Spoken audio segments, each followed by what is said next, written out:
চমকপ্রদ এবং রোমাঞ্চকর এক বিশ্বকাপ ফুটবল দেখছে এবার পুরো বিশ্ব, যেখানে গ্রুপ পর্বের বড় বড় দলগুলোর প্রথম ম্যাচটা অনেকের ক্ষেত্রে ছিল চমকপ্রদ, আবার অনেকের ক্ষেত্রেই ছিল নিষ্প্রভ। আর এবার দ্বিতীয় রাউন্ডের খেলায় মুখোমুখি হতে যাচ্ছে ব্রাজিল ও হাইতি। ব্রাজিলের জন্য গ্রুপ পর্বের এই ম্যাচটা বেশ গুরুত্বপূর্ণ, কারণ প্রথম ম্যাচে তারা মরক্কোর বিপক্ষে 1-1 গোলে ড্র করেছে। আর এই ড্রয়ের ফলাফলটাই ব্রাজিলকে অনেক বেশি ভাবিয়ে তুলেছে, কারণ তাদের যে ধারাবাহিক পারফরমেন্স বা তাদের যে প্রত্যেকটা প্লেয়ারের যে ইন্ডিভিজুয়াল পারফরমেন্স, এই ম্যাচটাতে মরক্কোর বিপক্ষে ম্যাচটাতে সে পারফরমেন্স কিন্তু আসলে দেখা যায়নি। এখন সব থেকে বড় বিষয় হচ্ছে যে ব্রাজিল প্রথম ম্যাচে যে স্কোয়াডটাকে নামিয়েছিল সেই স্কোয়াডটাকে কি সেকেন্ড ম্যাচে বা হাইতির বিপক্ষে নামাতে পারে কিনা। কারণ প্রথম ম্যাচে বলতে গেলে ব্রাজিল নিজেদের নামের যে ভার, নামের যে দাম, সেই দামটাকে আসলে রাখতে পারেনি। সেই পরিস্থিতি থেকে এবার ব্রাজিলের জন্য আসলে যাত্রাটা শুরু থেকে একটু কঠিনই হয়ে গেল। সো এখন যেহেতু সামনে হাইতি আর গ্রুপ পর্বের চ্যাম্পিয়ন যদি হতে পারে, তাহলে তাদের সেকেন্ড রাউন্ডে গিয়ে তাদের প্রতিপক্ষ হতে পারে নেদারল্যান্ডস অথবা জাপান। সো সে যাই হোক না কেন, কিন্তু আগে তো গ্রুপ পর্বটা পার করতে হবে। সো এখন গ্রুপ পর্বটা পার করতে হলে তাদেরকে প্রথমে এখন হাইতির বিপক্ষে লড়তে হবে। আর হাইতির এই ম্যাচটা দিয়ে কিন্তু বলতে গেলে যে ব্রাজিলের পরবর্তী রাউন্ডে যাওয়ার যে একটা রাস্তা, এই রাস্তাটাকে ক্লিয়ার করতে হবে।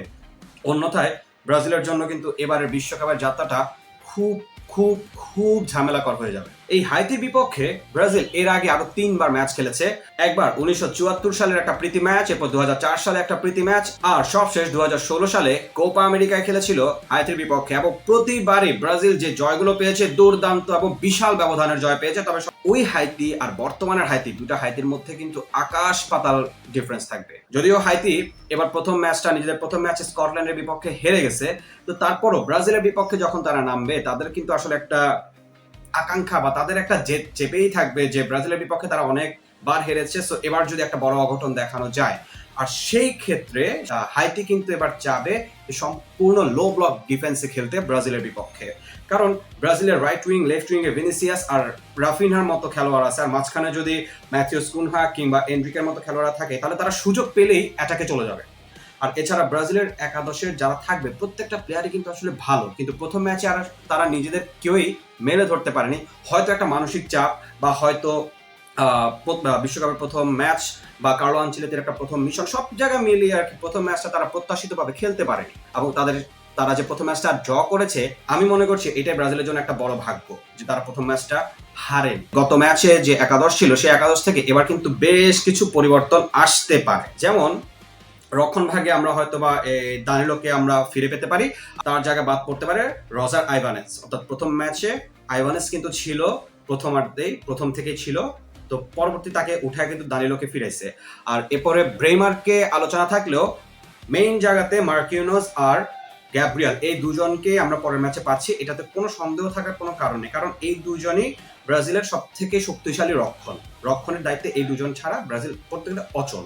আর মিডফিল্ডে ক্যাসিমিরো মরক্কোর বিপক্ষে খুব একটা ভালো খেলতে পারেনি, নিজেকে প্রমাণও করতে পারেনি, কিন্তু তারপরে তাকেই হয়তো বা এই ম্যাচটা তো নামাবে, হাইতির বিপক্ষে ম্যাচে নামাবে, কারণ অভিজ্ঞতা, ধারে বা শক্তিতে সব দিক থেকে হচ্ছে ক্যাসিমিরো সেরা এখনো পর্যন্ত। যদিও ফ্যাবিনহোকেও শুরু থেকে নামানোর কথা অনেকে বলছে, কিন্তু আলটিমেটলি দেখা যাবে যে ক্যাসিমিরো থাকতে পারে, আর ফ্যাবিনহোকে রাখা হতে পারে কিনা শুরুর একাদশে, সেটা এখন আমি নিশ্চিতভাবে বলতে পারবো না। আর আক্রমণ ভাগে যেটা বলছিলাম যে দুই পাশে দুই তারকা ভিনিসিয়াস আর রাফিনহা, আর মাঝখানে যদি এরপরে ম্যাথিউস কুনহা, এখন কুনহাকে রাখবে কিনা আবার নাকি ইগর থিয়াগোকে, কারণ প্রথম ম্যাচে মরক্কোর বিপক্ষে ম্যাচে ইগর থিয়াগো একেবারেই ছিল নিষ্ক্রিয় একটা দর্শক।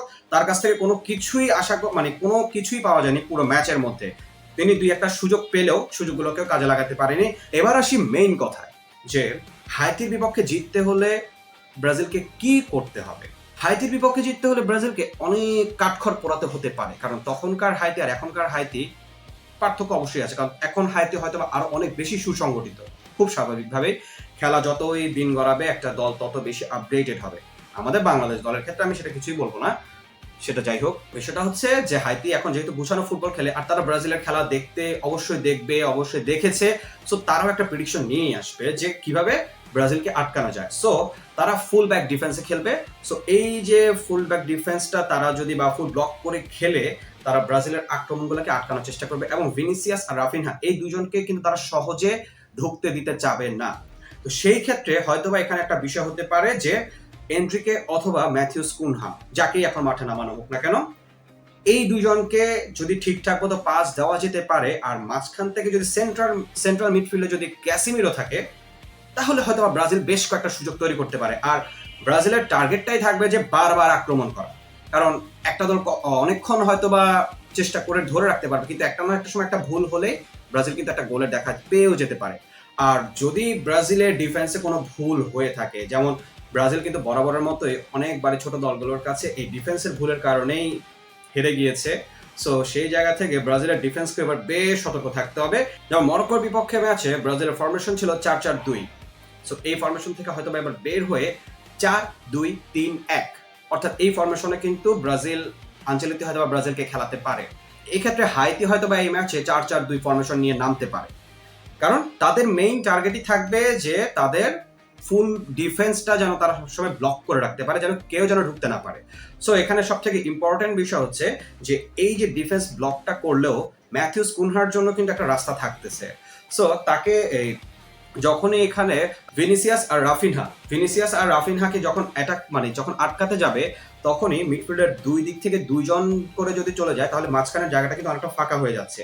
আর সেই দিক থেকে ম্যাথিউস কুনহার জন্য কিন্তু একটা প্লেস এখানে খালি হয়ে যাচ্ছে, এবং এই খালি হয়ে যাওয়া প্লেসটাতে যদি ভিনিসিয়াস আর রাফিনহা যদি একটা বল দিতে পারে, সেই ক্ষেত্রে ডিফেন্স লাইন থেকে যারা আছে তাদের মধ্যে থেকে 2-3 জন কিন্তু কুনহাকে আটকানোর চেষ্টা করবে। আর কুনহা ওই সুযোগেই যদি ভিনিসিয়াস অথবা রাফিনহা দুজনে যদি ডি বক্সের ভিতরে চলে আসতে পারে, আর যদি তাদেরকে যদি একটা পাস দিয়ে দিতে পারে একদম ঠিকঠাক নির্ভুলভাবে, তাহলে কিন্তু হাইতির ডিফেন্সটাকে ভাঙাটা আমার মনে হয় সহজ হয়ে যাবে।